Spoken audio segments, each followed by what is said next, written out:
Episode 7 menjadi lebih seru. Setelah dihadapkan pada kebenaran, Piang menyetir sendiri ke tempat berkuda Yusin untuk memastikan semuanya. Sementara itu, Ami dan Yusin sedang mempersiapkan diri untuk kencan menunggang kuda terakhir mereka. Keberuntungan sepertinya ada di pihak Yusin. Saat berjalan menuju arena berkuda, ponsel Ami berdering. Sutradara filmnya tiba-tiba memintanya untuk menghadiri pertemuan. Sama seperti itu, pertemuan yang ditakdirkan telah dijadwal ulang. Sepertinya Yusin penuh keberuntungan dalam menutupi kebohongannya tersebut. Setelah Ami meninggalkan arena kuda, Yusin bingung dengan pertemuannya yang tidak biasa dengan Piang. Dalam hatinya, Yusin sangat bersyukur karena Ami mendapat telepon dari sutradara sehingga Ami dan Piang tidak bertemu di arena kuda itu. Saat tiba di sana, Piang langsung bertanya kepadanya tentang rumor perselingkuhan itu. Tentu saja, Yusin menyangkal semuanya, seolah itu bukan apa-apa. Ia bahkan malah menjebak Haeryun. Piang yang naif pun termakan kata-katanya rayuan Yusin. Piang sepertinya perlu belajar bahwa untuk menangkap buaya, dibutuhkan perlindungan yang kuat, strategi, dan pengaturan waktu yang tepat. Ketegangan di awal episode sedikit mencair dengan adanya adegan hadirnya hantu ayah Yusin. Adegan ini, bagi sebagian orang mungkin terlihat lucu dan menghibur. Ayah Yusin mengawasi niat sebenarnya Dongmi untuk tinggal bersama keluarga Piang. Namun sejauh ini, belum jelas kelihatan apa yang dapat dilakukan ayah Yusin, selain hanya hadir di sekitar Dongmi. Setelah berbohong kepada Piang tentang pergi ke sauna, Yusin pergi ke tempat Ami untuk mengakhiri, atau bisa dikatakan menahan perselingkuhan mereka, karena semua kalimat ambigu yang Yusin lemparkan padanya. Yusin memberinya kue kesukaan Ami, mobil putih yang selalu dia impikan, dan pot pohon untuk melambangkan hubungan cinta mereka yang terus tumbuh.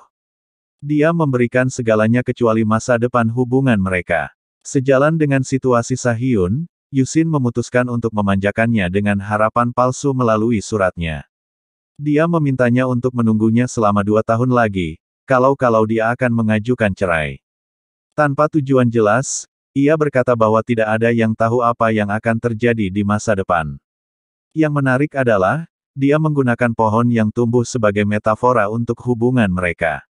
Dia memberi terlalu banyak janji kosong sehingga secara sederhana dia mengatakan kepada Ami bahwa, di setiap musim, sehelai daun mati, dan yang lain tumbuh. Pohon itu tidak tinggal dengan daun yang sama. Ami seharusnya membaca yang tersirat. Dia adalah daun dan Yusin adalah pohonnya. Daunnya tidak akan pernah tetap sama selama 1 musim. Setelah malam yang menggerahkan, Ami mengalami keresahan mental karena perpisahan mereka, sementara Yusin merayakan malam itu dengan istri sahnya, yang secara sensual menghilangkan kecemasannya di kamar mereka.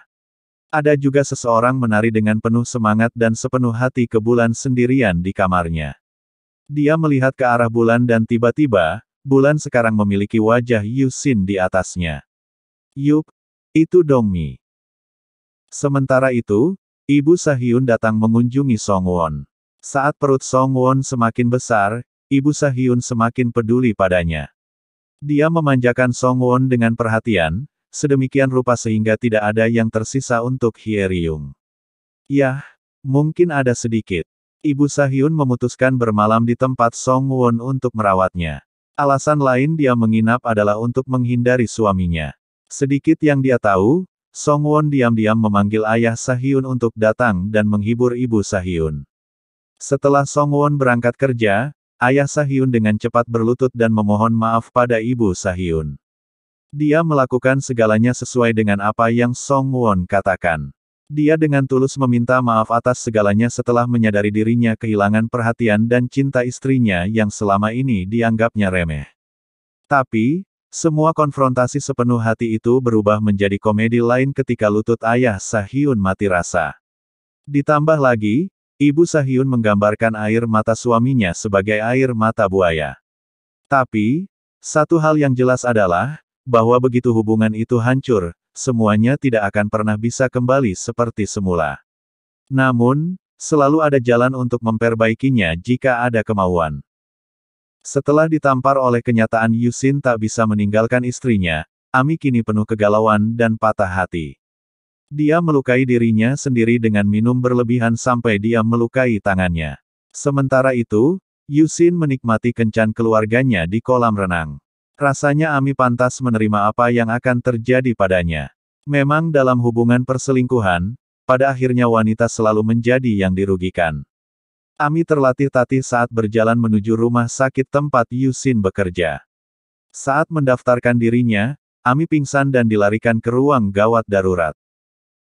Sementara itu, semuanya menjadi tenang di dalam rumah Sieng. Hyanggi resmi menjadi mahasiswa sekarang. Dengan bangga ia menyatakan cita-citanya menjadi seorang penerjemah. Dia berjanji pada Sieng bahwa nanti dia akan membawa ibunya keliling dunia. Uram dengan polos memintanya untuk berbagi kabar baik itu pada ayah mereka. Kepahitan merayap masuk. Hyanggi ingat bahwa dia tidak sengaja bertemu Hae Ryun tempo hari. Hae Ryun mengucapkan selamat padanya untuk pendaftaran, dan menawarkan uang sakunya. Hyanggi menolak uang itu dan langsung menyuruhnya menggunakannya untuk pernikahannya. Dia mengatakan akan berjuang untuk menghemat uang. Di drama berikutnya, Hae Ryun gagal hamil sekali lagi. Sementara itu, orang tua Sahyun menemani Songwon untuk pemeriksaan kehamilan bulanan.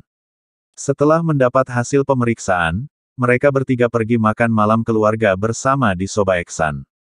Seperti yang dikatakan ayah Sahyun, keberuntungan ada di pihak Songwon. Orang tua Sahyun mencoba membawa Songwon untuk tinggal bersama mereka di rumah mereka. Mereka bahkan berencana menyembunyikan semuanya dari Hae Ryun. Takut memicu permasalahan, Songwon mencoba menegaskan niat mereka sambil menawarkan semangkuk hidangan.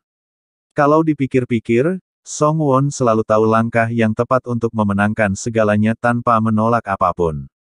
Wajah malaikat dan sikapnya yang sederhana membuat siapapun sulit untuk membencinya. Apalagi sekarang dia sedang mengandung bayi.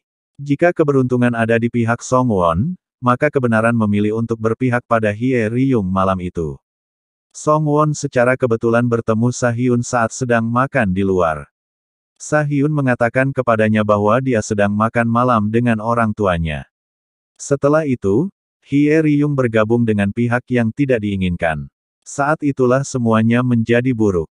Hae Ryun, tanpa mengetahui apa-apa, datang ke restoran yang sama untuk makan malam bersama teman-temannya. Setelah kedatangannya, pelayan menyapa dan memberitahu dia bahwa suaminya ada di ruang nomor 5. Merasa ada sesuatu yang tidak beres, Hae Ryun berjalan ke ruang tersebut sebagai tamu tak diundang. Hae Ryun melihat gambaran sempurna dari keluarga harmonis yang menikmati makan malam menyenangkan bersama Songwon. Semua orang bingung. Hae Ryun menegaskan identitasnya pada Songwon. Sahyun mencoba menenangkan Hae Ryun. Namun, Hae Ryun menamparnya keras. Setelah tamparan yang memuaskan, Hae Ryun menjambak rambut Songwon.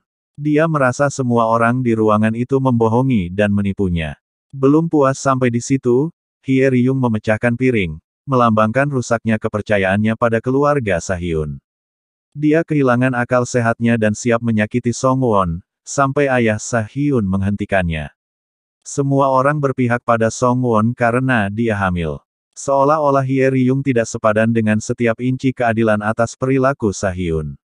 Di episode sebelumnya, kita bisa melihat bagaimana dia terus gagal dalam usahanya untuk hamil. Sejak awal, satu-satunya hal yang membuatnya layak dipertahankan adalah kehamilan, seperti Songwon.